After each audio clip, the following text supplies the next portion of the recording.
deleted your homework the day before it was due, as I have, or if you left your wallet at home and you have to go back after spending an hour in the commute. If you won some money at the casino and then put all your winnings on red but it came up black. If you got your best shirt dry cleaned before a wedding and then immediately dropped food 옛날엔 on it. 잘했는데. If you won an argument with a friend and then later discovered that they just returned to their original view. 이제 내 멈추네. Starting over is harder than starting up. If you're not ready for that, like if you've already had a bad day, then what you're about to go through might be too much. Feel free to go away and come back. I'll be here.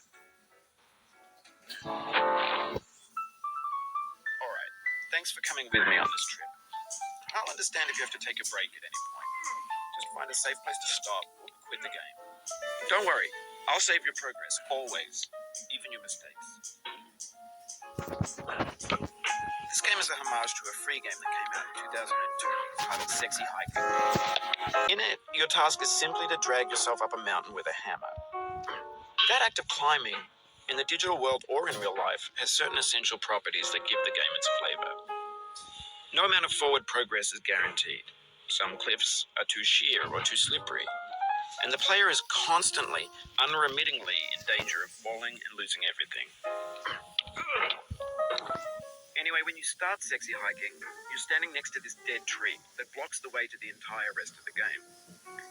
It might take you an hour to get over that tree. A lot of people never got past it. You prod and you poke at it, exploring the limits of your reach and your strength, trying to find a way up and over. And there's a sense of truth in that lack of compromise. Most obstacles in video game worlds are fake. You can be completely confident in your ability to get through them once you have the correct method or the correct equipment or just by spending enough time. In that sense, every pixelated obstacle in sexy hiking is real. The obstacles in sexy hiking are unyielding, and that makes the game uniquely frustrating. But I'm not sure Jazzo intended to make a frustrating game. The frustration is just essential to the act of climbing, and it's authentic to the process of building a game about climbing. A funny thing happened to me as I was building this mountain. I'd have an idea for a new obstacle, and I'd build it, test it, and it would usually turn out to be unreasonably hard. But I couldn't bring myself to make it easier. It already felt like my inability to get past a new obstacle was my fault as a player rather than as a builder. Imaginary mountains build themselves from our efforts to climb them, and it's our repeated attempts to reach the summit that turns those mountains into something real. When you're building a video game world, you're building with ideas, and that can be like working with quickset cement. You mold your ideas into a certain shape that can be played with, and in the process of playing with them, they begin to harden and set until they're immutable, like rock. And at that point, you can't change the world. Not without breaking it into pieces and starting fresh with new ideas.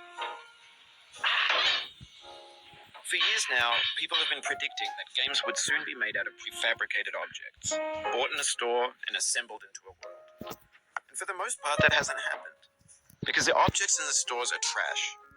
I don't mean they look bad or that they're badly made, although a lot of them are.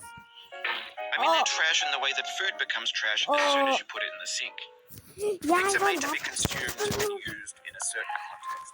And once the moment is gone, they transform into garbage. In the context of technology, those moments pass by in seconds.